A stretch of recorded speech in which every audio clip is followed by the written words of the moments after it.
Welcome, brave souls, to the tale of Halloween, a night when the line between the living and the dead blurs, and spirits roam freely. For centuries, Halloween has captivated imaginations with its mix of ancient traditions and modern thrills. But where did it all begin? To understand the story of Halloween, we must travel back to a time of ancient rituals and pagan beliefs. Over 2,000 years ago, the Celts, who lived in what is now Ireland, the UK, and northern France, celebrated a festival called Samhain. This marked the end of the harvest and the beginning of the dark, cold winter.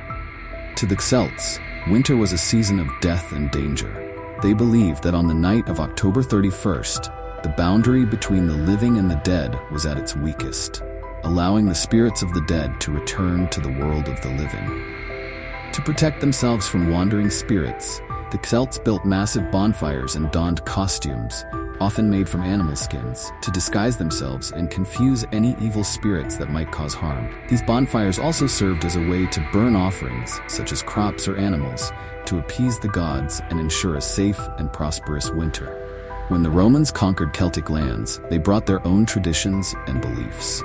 Over the years, the festival of Samhain blended with two Roman holidays. One was Feralia, a day dedicated to honoring the dead. The other was a festival to celebrate Pomona, the goddess of fruit and trees, giving us one of Halloween's favorite traditions. As Christianity spread across Europe, the church sought to replace the pagan celebrations with their own. In the 8th century, Pope Gregory III declared November 1st as All Saints' Day, a day to honor saints and martyrs. The night before, October 31st, became known as All Hallows' Eve, the night when the souls of the departed could still wander the earth. Though the church tried to transform this night into a holy vigil, many of the old customs remained. People continued to fear the spirits and lit candles or lanterns to guide the souls of their loved ones back to the afterlife. It's from this tradition that the glowing jack-o'-lantern we know today was born. According to Irish legend, the first jack-o'-lantern wasn't a pumpkin, but a turnip, and it all began with a man named Stingy Jack. Jack was a trickster who managed to outsmart the devil himself. But when Jack died, neither heaven nor hell wanted him. Condemned to roam the earth, Jack was left with only a burning coal to light his way. He placed the coal inside a carved-out turnip, and so the legend of the jack-o'-lantern was born.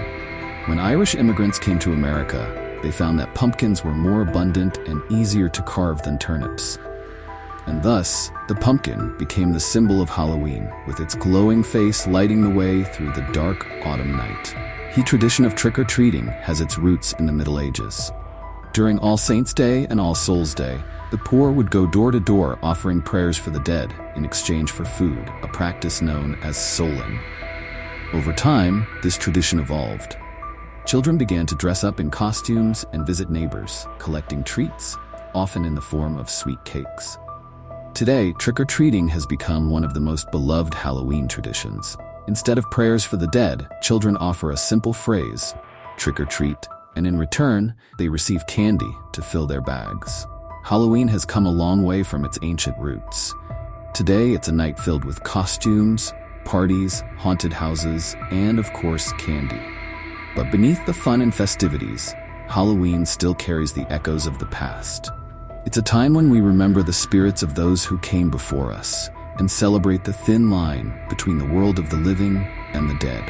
So, as you don your costume and head out into the night, remember that Halloween is more than just a night of tricks and treats. It's a celebration of ancient traditions. A night when we face the mysteries of life and death, and a time to embrace the spooky, the strange, and the unknown.